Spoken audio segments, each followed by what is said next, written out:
Salam Diskus luar biasa. Ya, jumpa lagi bersama Kaila Diskus, channel satu-satunya di dunia yang cerita tentang diskus seorang pemula plus inspirasi plus motivasi. Ya, kenapa? Karena menurut saya sukses tidaknya kita piara diskus ataupun breeding diskus itu tergantung dari mindset pemiliknya. Bila pemiliknya punya mindset sukses, maka piaraan ataupun breedingnya akan sukses.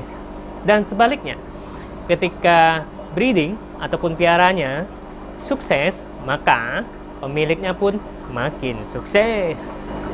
Sudah lama saya nggak rekaman, mungkin seminggu lebih nggak rekaman ya, dikarenakan kesibukan saya mengurus ikan. Biasanya nggak terlalu sibuk, cuma kali ini dalam seminggu lebih ini sibuk sekali. Kenapa? Karena beberapa ikan saya bermasalah dalam kondisi yang kurang sehat ya. Bukan cuma satu, tapi sampai 5 tank ya, 5 akuarium, dan satu akuarium itu bisa berisi beberapa ekor yang gede dan juga buraya ya. Malah ada satu tank burayanya mati semua, hanya menyisakan tinggal 5 ekor ya. Nah, di sini saya akan bercerita tentang kondisi yang saya alami beberapa hari atau minggu yang lalu sampai sekarang ya, dan mungkin bisa bermanfaat untuk teman-teman itu. Nah, karena kondisi cuaca yang sekarang ini di Palembang itu lagi dingin sekali, dan juga karena tempat tank-tank saya itu berada di luar outdoor, jadi pengaruh suhu sangatlah dominan ya. Air biasanya di sini yang berkisar 27-28, karena kondisi dingin itu berkisar 24 derajat malah.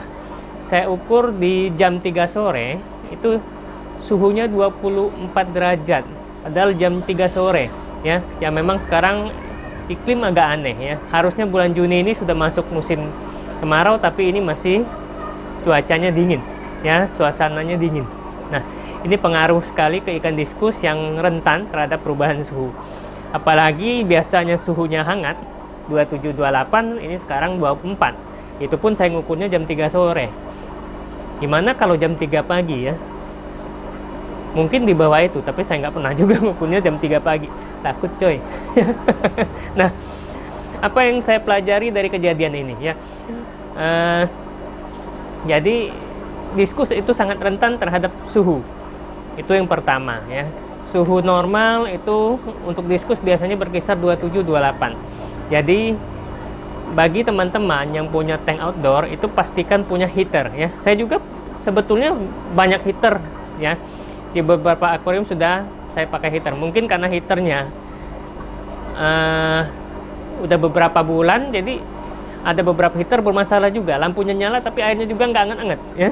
Seperti itu. Itu yang pertama.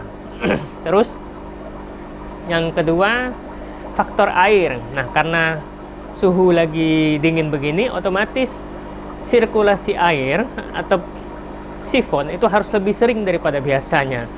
Seperti itu ya. Mungkin kalau sehari biasanya 1-2 kali, ini bisa jadi sehari bisa lebih dari 2 kali, bisa 3 kali atau 4 kali sifonnya. Itu yang penting juga ya. Nah,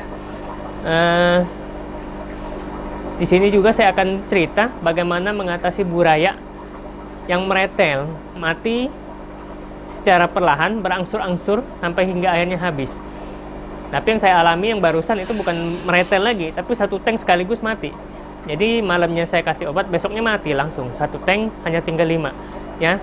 Seperti itu. Tapi ini bukan kesalahan dari perawatan, tapi kesalahan dari obat yang saya kasih sepertinya ya. Saya mencoba obat baru, itu referensi dari teman. Nah, saya beli dari teman juga, saya kasih malamnya, besoknya mati semua ya. Tapi saya nggak bakal nyalahin juga yang jual obat ya. itu sudah resiko seperti itu. Baru sekali ini saya mengalami kejadian satu tank itu mati semua ya, hanya tinggal 5 ekor. Ya udahlah, belajar ya, biaya belajar. Nah, untuk mengatasi buraya yang meretel, ini sharing saja ya. Saya sendiri di tank-tank yang sakit itu ada juga yang mati. Cuma untungnya nggak meretel ya, mati itu pasti ada ya. Nggak semua yang saya obatin itu sembuh, tapi pasti ada yang mati. Nah, bagaimana mengatasi buraya yang meretel? Saya belajar kita selama beberapa bulan ini dilanda wabah corona ya. Wabah corona yang melanda Indonesia, tanah air kita ini, dan juga seluruh dunia. Apa yang saya pelajari? Di corona itu ada istilah yang namanya ODP, PDP, dan OTG, orang tanpa gejala, yaitu orang yang punya virus corona di dalam badannya, tapi dia tidak menunjukkan gejala sakit. Dia sehat seperti biasa, walaupun ada virus di dalamnya. Ya, di kota saya itu corona berkembang karena banyak OTG ya, orang-orang yang tanpa gejala, tapi dia bawa virus, dan celakanya dia menyebarkan virus. Nah, apa yang saya pelajari dari kejadian ini? Seperti corona, orang yang punya antibodi yang kuat, virus bisa masuk, bisa nyerang dirinya. Tapi kalau badannya kuat, antibodinya kuat, maka dia tidak akan merasakan sakit.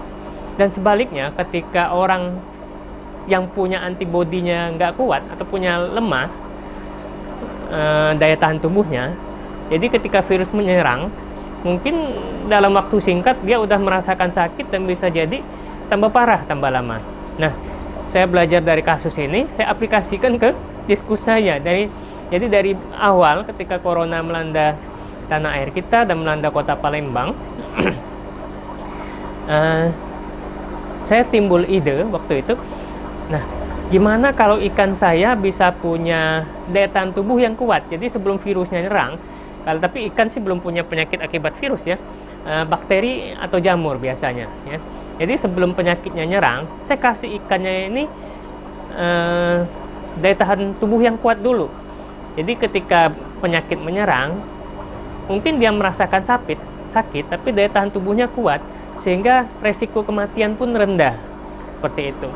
Nah, caranya bagaimana? Sama seperti manusia. Manusia untuk mengatasi corona ini dia minum multivitamin.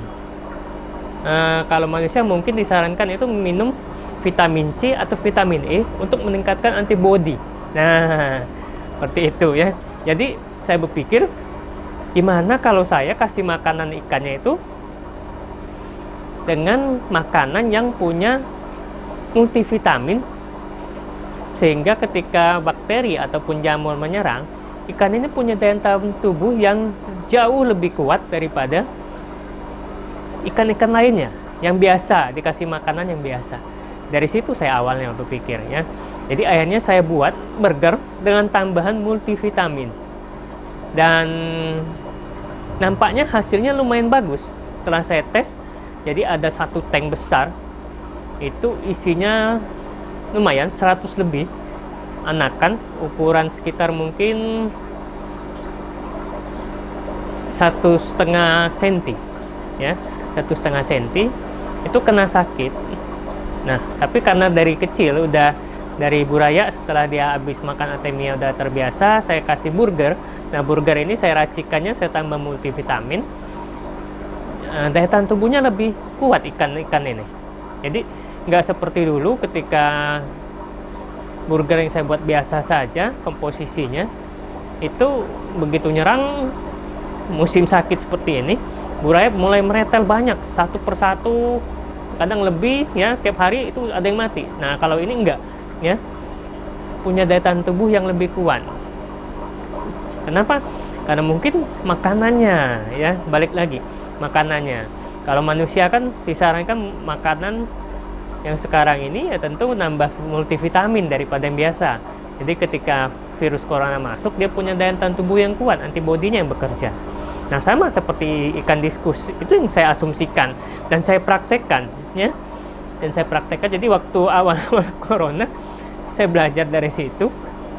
saya buat burger itu saya tambah multivitamin yang bisa meningkatkan daya tahan tubuh. Ya, daya tahan tubuh ikan ya tentunya. Dan kebetulan multivitamin itu saya ada. Itu sebetulnya multivitaminnya untuk anak saya, cuma anak saya nggak mau makan, terus simpan dan akhirnya expired. Pas saya mau cari-cari, saya lihat ketemu, ya udahlah saya kasih aja campuran ke burger untuk ikan diskus saya ya, dan hasilnya beda kalau menurut saya ya, dari yang sebelumnya burger racikan saya tanpa multivitamin dan dengan yang multivitamin ini hasilnya kelihatannya beda sekali ya, pengaruhnya ke anakan ikan jauh lebih kuat ya itu. Dan tentu nggak cuma multivitamin, jadi ketika penyakit menyerang ikan-ikan ini kita juga harus kasih obat yang sesuai ya. Nah, saya melakukan kesalahan dengan mencoba obat baru yang direferensikan teman, katanya obat ini bagus sekali, katanya buktinya ada, tapi ya saya nggak lihat buktinya ya. Terus saya kasih ke anak ikan saya dan akhirnya satu tank itu hanya menyisakan 5 yang hidup, yang lainnya mati, yang almarhum semua. Tapi nggak masalah lah, saya nggak menyalahkan teman saya yang jual obat ini.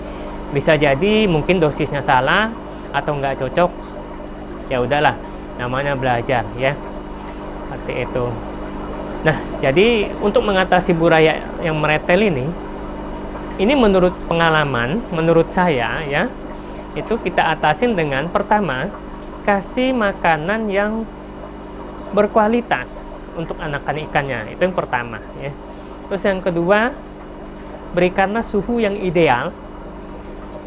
Jadi sebelum kejadian penyakit menyerang kita udah prepare duluan ya, udah prepare duluan seperti itu. Suhu yang ideal dan rutinlah menjaga kualitas air di musim yang lagi kurang mendukung seperti ini.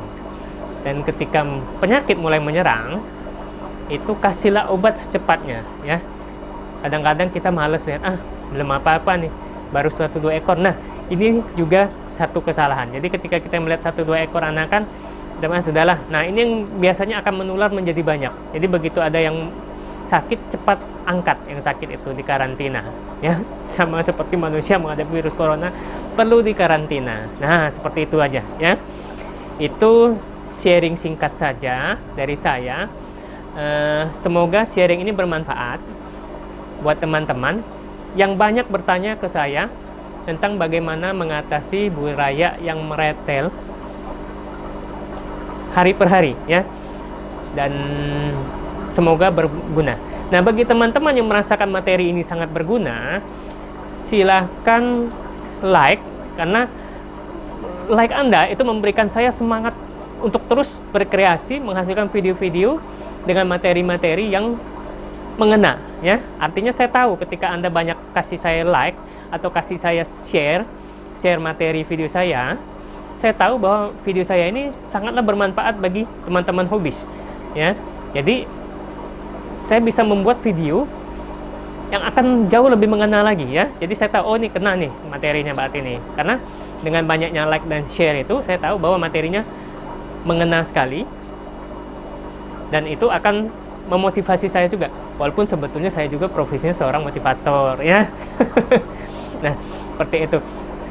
Nah, bagi yang belum subscribe, silakan subscribe, karena saya akan terus update channel Kayla Diskus ini dengan materi-materi lainnya, baik yang berisi tentang diskus bagi seorang pemula ataupun tentang inspirasi dan motivasi ya.